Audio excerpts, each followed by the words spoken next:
Hey, man, Nate, we're going to open this up wide open from the beginning. 7th group, parachuting into Mexico on Monday. Let's go. What do you got, brother? What you got any inside skinny? I don't know about parachuting in, but I made that up. I mean, I just heard about this. I mean, obviously, like, so I saw that the Mexican Senate had essentially approved for United States military to begin training with Mexico inside of Mexico. That happened a couple days ago. And then I just saw it released, I think, like within the last 24 hours. The 7th group, of course, is obviously going to head down there and start kicking that off.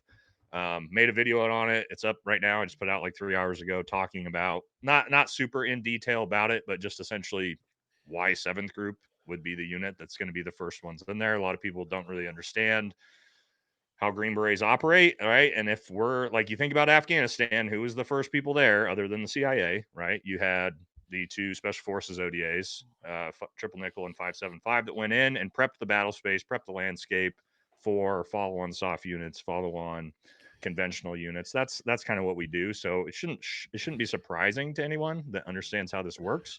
I will say, that comment section, there's about 150 comments already talking about Los Zetas, Los Zetas, Los Zetas. Yep. And it's like, yes, sometimes the CIA doesn't choose the right people for U.S. Special Forces to go train, and things go awry. It's happened a few times. Out of the 90 countries that we work with, we have chosen the wrong people a few times. So, I mean, we trained the whole Afghani. We trained that whole crew, bro. I mean, but here's my question, Nate. Are we going to have a 12 strong on llamas? Like, are we going to see them riding in on llamas? I mean, I'm a big Chris Hemsworth fan, so as long as he stars in it again, even though, like, that movie didn't get a lot of great reception from the Green Beret community, I thought it was great, man. I mean, it was decently done. Yeah, alpacas. We'll get on alpacas and ride in. I mean, horse soldiers, that's what the initial, Green Berets were called, and the alpaca soldiers, that's going to be the follow-on, right? So we'll see. Also, so there's some things that need to be, like, understood. The reason why we're working with the Mexican Marines, which is one of their more elite units, but also it's like the one unit that isn't heavily compromised by the cartels. And so the idea, hopefully, is like this is not going to turn into another Los Zetas situation. But I mean, we're going to have to wait and see, because you know how deep that corruption runs. Yeah, and I'm going to tell you this. I had a kid graduate from the Q course 6 months ago. He's at 7th group. And I sent him a fucking text message. I said, hey, motherfucker, like, this is what you wanted. And the response was a little cryptic. It was like, So, 220 7th group, like, personnel are deploying on this first JSET deployment, whatever we're going to call it. 220 potential, that's probably a company size element, right? Or maybe a small SOTF size element. So you're probably looking at, I don't know, at least maybe like 5 ODAs, I would assume, plus backside support. So, I mean, 220 people when SF gets deployed is, quite a bit. Obviously, we only have 12 guys on the team. So if the unit's sending 220 guys, that's actually a pretty substantial force from Green Beret standards to be sent down there to start doing this. This isn't like one ODA is going down to, like, start relationship building like 12 guys like we do all over the world. I'm assuming this is actually, based off the numbers, the first of what is probably going to be a lot more of this, would be my guess. And I imagine the other soft units are going to starting to get integrated on the backside of that in different ways. I mean, if you think about, like, Navy SEALs, right? You might think, hey, they're not doing much, but where could Navy SEALs be fucking really good at? I don't know. The Gulf of America, where half of the fucking drug smuggling comes in? Probably. Yep. Probably there's a lot of work to be done by MARSOC SEALs. There's a lot of work to be done by everybody, potentially. And I think what we're seeing is, like, the very first, like, sort of foundation of that. Usually once, like, SF enters, you're going to see, like, follow on the rest of the DOD and echelons start entering as well. But we'll have to wait and see. Let me ask you this, Nate. As a non-Green Beret Navy SEAL, we don't do any of this, right? Like, we do very little foreign training. Yeah. What does it look like when they get on the ground? So one of the things I said in mind, they're going to be responsible for comms, intel, because they're going to be using big America intel, and then they're going to have CAS, right? Like they're Mhm. going to be supporting Mexican troops, but knowing Green Berets, they're also going to be integrated in the forces that they're training. Yeah. Do you, how long before we start kicking doors? That's my question. How long Yeah. before we see seventh group smuggling back $10 million in punching bags? Well, they're already been doing that out of Colombia, but yeah, I talked about that a little bit in the video. I made videos talking about this where I thought it would take it's going to take an extended period of time for SOF to start actually operating inside of Mexico. It's moving faster than I thought. I'll be honest. I didn't expect like 227th group dudes to be headed down to Mexico 2-3 weeks after Trump's been inaugurated. That's fast, right? But that's like that foundation building. We still need to look.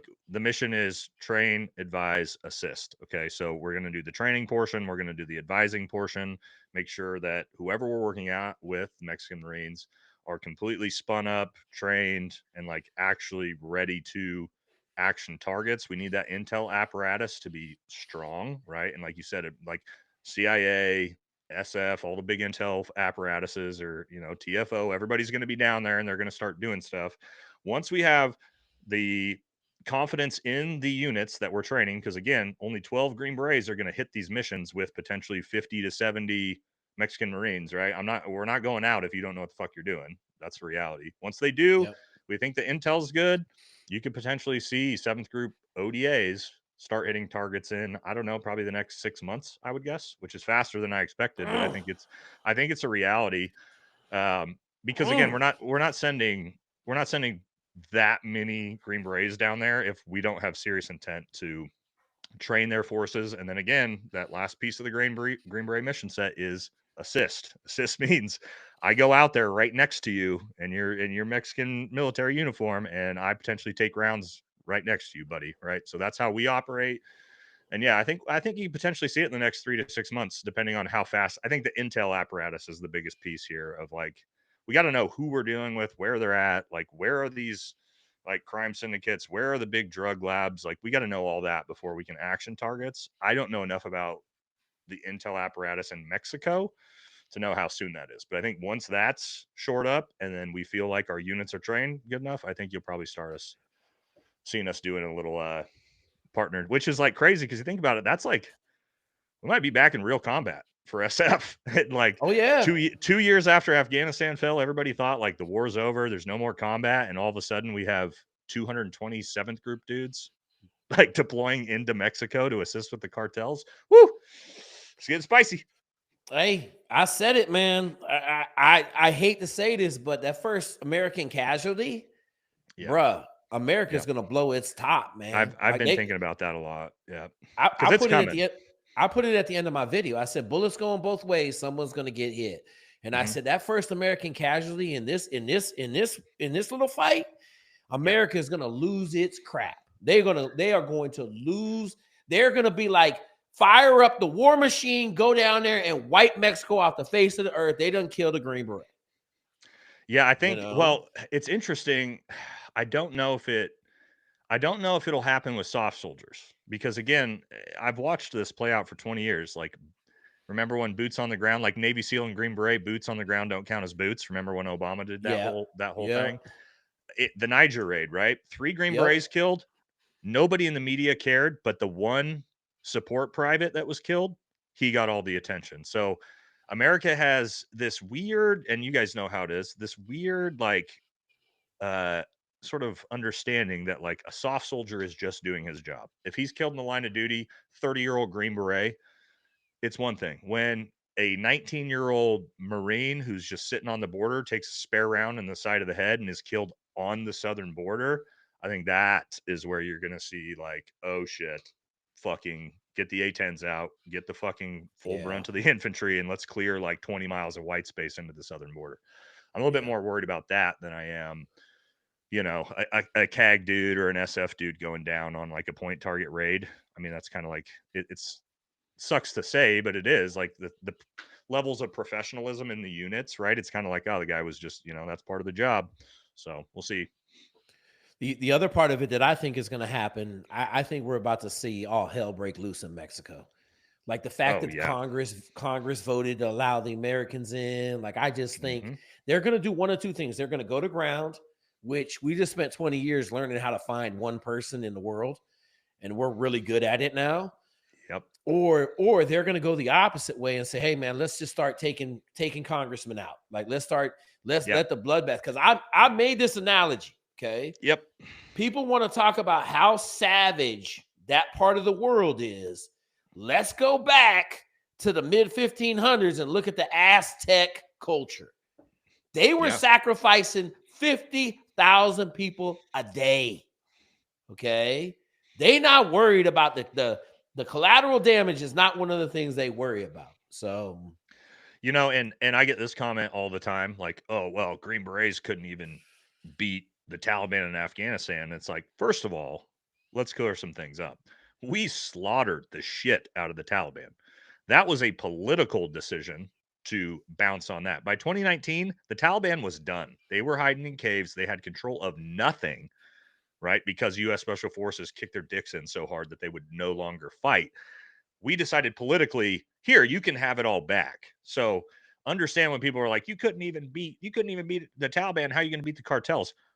But trust me, homie, we killed 10,000 for every one that they killed. And that same type of demographic will be that way against the cartels. Okay. But I do agree.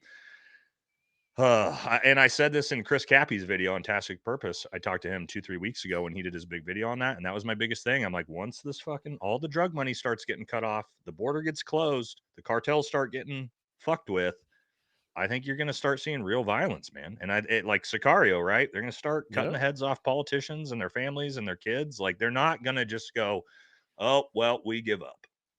Right? I don't see that happening. And I do think the destabilization, I said this too, is going to be on the southern side of the border. And it's actually going to make the US military involvement have to be even greater because the more that country gets destabilized, we saw it in Afghanistan, right? Where it's just going to turn into this insurgency based clusterfuck of who's on what side. Nobody knows who's who.